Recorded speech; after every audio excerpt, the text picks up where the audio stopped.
Hi, so I'm talking about a recent surgery I had and the recovery from it.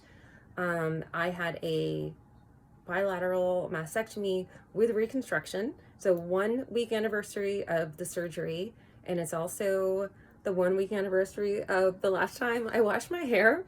If you have a surgery like this, you in all likelihood are going to go home with drains that are attached to your body that you're going to have to rinse out. For me, I only have to do it twice a day. Sometimes people have to do it more frequently. That is one of the bigger challenges of recovery.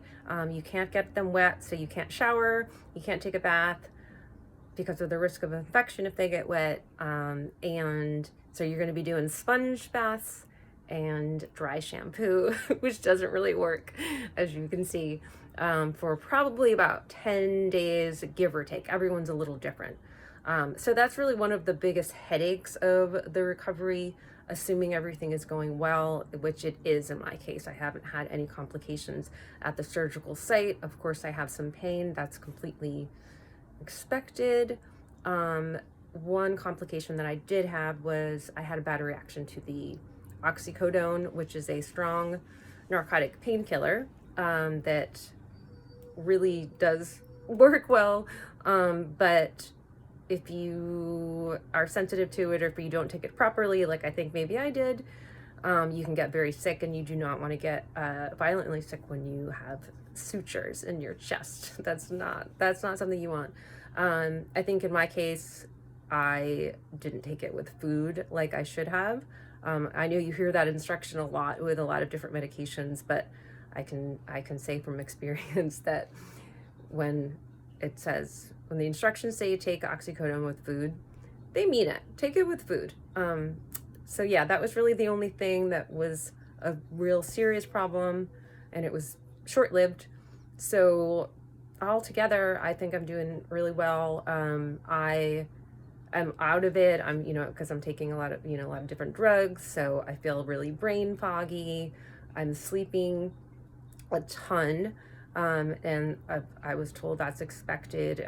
The anesthesia doesn't really wear off right away. Your body is going to be surprisingly weak for a little while. It was hard for me to believe that before it actually happened. I thought for sure, I'm like, oh, I'll bounce back in a few days. And I have not. And no one should expect to, I don't think. It is a big surgery. I was terrified going into it, and I feel so completely different about it now that I went through it. I was really afraid of anesthesia, but I feel like I overcame that fear because I did have a very good experience, like most everyone does. It's no joke. You close your eyes and you open them back up, and you're done.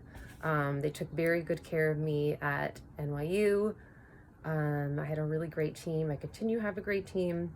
I'm going to visit for the first time tomorrow with the surgeon who did the reconstruction, and we're going to talk about the next steps and what medicine I should still be taking and what maybe I should stop taking, and what's the timeline of the drains, good stuff like that. So, yeah, I'll try and think. This is my first time doing anything like this. I'm sure it's a mess. I'm a mess.